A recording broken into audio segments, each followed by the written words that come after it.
भगवद गीता में भगवान श्री कृष्ण ने न केवल ज्ञान की बातें बताई हैं, बल्कि जीवन जीने की कलाओं के बारे में भी बताया है। भगवान श्री कृष्ण ने अर्जुन को जो गीता का उपदेश दिया है, वह हर मनुष्य के लिए प्रेरणा स्रोत साबित हो सकता है। गीता में भगवान श्री कृष्ण अर्जुन को उपदेश देते हैं कि जो भी मनुष्य भगवद गीता की 18 बातों को अपनाकर अपने जीवन में उतारता है, वह सभी दुखों से, वासनाओं से, क्रोध से, ईर्ष्या से, लोभ से, मोह से, लालच आदि के बंधनों से मुक्त हो जाता है। आगे जानते हैं भगवद गीता की 18 ज्ञान की बातें। एक आनंद मनुष्य के भीतर ही निवास करता है, परंतु मनुष्य उसे स्त्री में, घर में और बाहरी सुखों में खोज रहा है। श्री कृष्ण कहते हैं कि भगवान उपासना केवल शरीर से ही नहीं बल्कि मन से करनी चाहिए। भगवान का वंदन उन्हें प्रेम बंधन में बांधता है। 3 मनुष्य की वासना ही उसके पुनर्जन्म का कारण होती है। 4 इंद्रियों के अधीन होने से मनुष्य के जीवन में विकार और परेशानियां आती है। 5 संयम यानी धैर्य, सदाचार, स्नेह और सेवा जैसे गुण सत्संग के बिना नहीं आते हैं।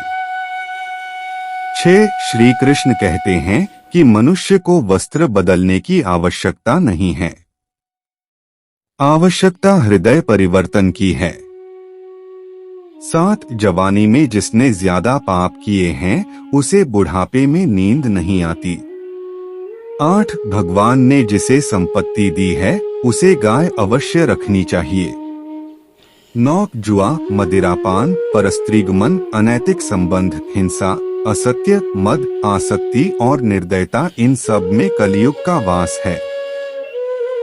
10 अधिकारी शिष्य को सद्गुरु, अच्छा गुरु अवश्य मिलता है। 11 श्री कृष्ण कहते हैं कि मनुष्य को अपने मन को बार बार समझाना चाहिए कि ईश्वर के सिवाय उसका कोई नहीं है। साथ ही यह विचार करना चाहिए कि उसका कोई नहीं है, साथ ही वह किसी का नहीं है। 12 भोग में क्षणिक, क्षण भर के लिए सुख है, साथ ही त्याग में स्थायी आनंद है। 13 श्री कृष्ण कहते हैं कि सत्संग ईश्वर की कृपा से मिलता है, परंतु कुसंगति में पड़ना मनुष्य के अपने ही हाथों में है। 14 लोभ और ममता, किसी से अधिक लगाव पाप के माता पिता हैं, साथ ही लोभ पाप का बाप है। 15 श्री कृष्ण कहते हैं कि स्त्री का धर्म है कि रोज तुलसी और पार्वती का पूजन करें। 16 मनुष्य को अपने मन और बुद्धि पर विश्वास नहीं करना चाहिए, क्योंकि ये बार बार मनुष्य को दगा देते हैं। खुद को निर्दोष मानना बहुत बड़ा दोष है। 17 यदि पति पत्नी को पवित्र जीवन बिताएं, तो भगवान पुत्र के रूप में उनके घर आने की इच्छा रखते हैं। 18 भगवान इन सभी कसौटियों पर कसकर, जांच परख कर ही मनुष्य को अपनाते हैं। अर्जुन अपने सम्मुख उत्पन्न स्थिति का सामना करने में स्पष्ट रूप से अपनी असमर्थता को दोहराता है और युद्ध करने के अपने कर्तव्य का पालन करने से मना कर देता है। तत्पश्चात वह औपचारिक रूप से श्री कृष्ण को अपना आध्यात्मिक गुरु बनाने और जिस स्थिति में वह स्वयं को पाता है, उसका सामना करने के लिए उचित मार्गदर्शन प्रदान करने की प्रार्थना करता है।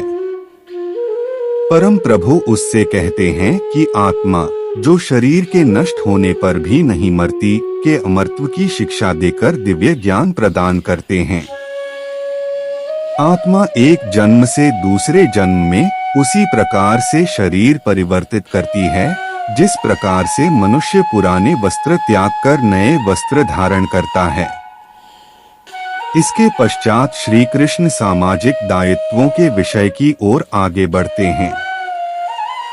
वे अर्जुन को स्मरण कराते हैं कि धर्म की मर्यादा हेतु योद्धा के रूप में युद्ध लड़ना उसका कर्तव्य है। वे स्पष्ट करते हैं कि किसी के द्वारा अपने नैतिक कर्तव्यों का पालन करना एक पुण्य का कार्य है जो स्वर्ग जाने का द्वार खोलेगा, किंतु कर्तव्यों से विमुख होने से केवल तिरस्कार और अपयश प्राप्त होगा। लौकिक स्तर पर अर्जुन को प्रेरित करने के पश्चात श्री कृष्ण गहनता के साथ कर्मयोग के ज्ञान पर प्रकाश डालते हैं। वे अर्जुन को फल की आसक्ति के बिना निष्काम कर्म करने की प्रेरणा देते हैं। फल की कामना से रहित कर्म करने के विज्ञान को वे बुद्धि योग या बुद्धि का योग नाम देते हैं। बुद्धि का प्रयोग मन को कर्मफल की लालसा करने से रोकने के लिए करना चाहिए। इस चेतना के साथ संपन्न किए गए कर्म बंधन युक्त कर्मों से बंधन मुक्त कर्मों में परिवर्तित हो जाते हैं। अर्जुन दिव्य चेतना में स्थित मनुष्य के लक्षणों के संबंध में जानना चाहता है। श्री कृष्ण उसे बताते हैं कि किस प्रकार से दिव्य चेतना में स्थित होकर मनुष्य आसक्ति, भय और क्रोध से मुक्त हो जाता है और सभी परिस्थितियों में उसकी इंद्रियां उसके वश में हो जाती हैं और उसका मन सदा के लिए भगवान की भक्ति में तल्लीन हो जाता है। अब वे क्रमानुसार स्पष्ट करते हैं कि किस प्रकार से मानसिक संताप, काम वासना और लोभ विकसित होता है और किस प्रकार से इनका उन्मूलन किया जा सकता है।